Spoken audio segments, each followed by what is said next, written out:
ఎడారిలో సెలయేర్లు జూలై 22వ తేదీ. వారికనెన్నటికిని కృసింపక నీళ్లు పారు తోటవలేనుందురు. ఇర్మియా గ్రంథము 31వ అధ్యాయము 12వ వచనం. చరిత్రలో చూస్తే కవులు వర్షాన్ని కన్నీళ్లతో పోల్చారు. వర్షం పడినప్పుడు ఆకాశం ఏడుస్తోంది అని వారు అంటున్నారు. గొప్ప పాత నిబంధన కవులలో ఒకరైన ఇర్మియా సంతోషకరమైన ఆత్మను నీరుపారిన తోటతో పోల్చాడు.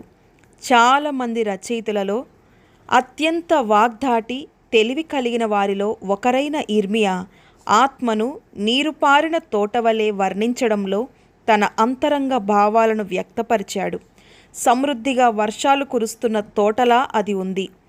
ప్రతి మొక్క తాజాగా స్థిరంగా నిలిచి ఉంది. ప్రతి ఆకు తాజా పునర్జీవనంతో మెరుస్తుంది. సువాసన గల ప్రతి పుష్పం దాని ప్రకాశవంతమైన రంగును ప్రదర్శిస్తుంది. ఇర్మియా ఎంత స్పష్టంగా ఉన్నాడు. వర్షం కన్నీళ్లు పెట్టదు, కానీ అద్భుతమైన అందాన్ని కురిపిస్తుంది. ఒక కవి మెల్లగా కురిసే వర్షాన్ని అత్యంత ఆహ్లాదకరమైన ఆశీర్వాదంగా గుర్తించాడు. మృదువైన హృదయమా, నీవు అలసిపోయావా? బాధను బట్టి సంతోషించు. దుఃఖంలో మధురమైనవి ఎదుగుతాయి, వర్షంలో పుష్పాలు వికసించినట్లుగా. దేవుడు చూస్తున్నాడు.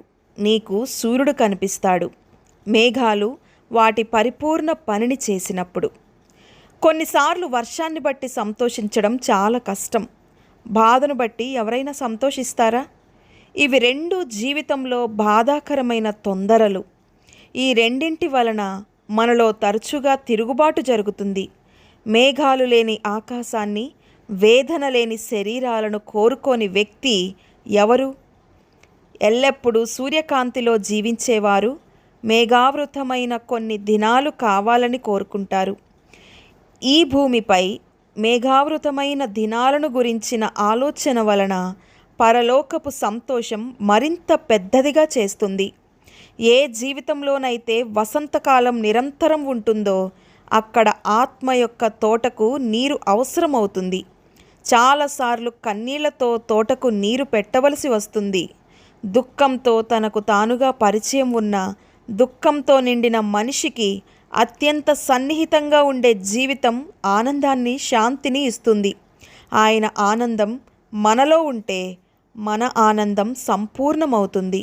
దేవుడి మాటలను దీవించునుగాక. ఆమేన్.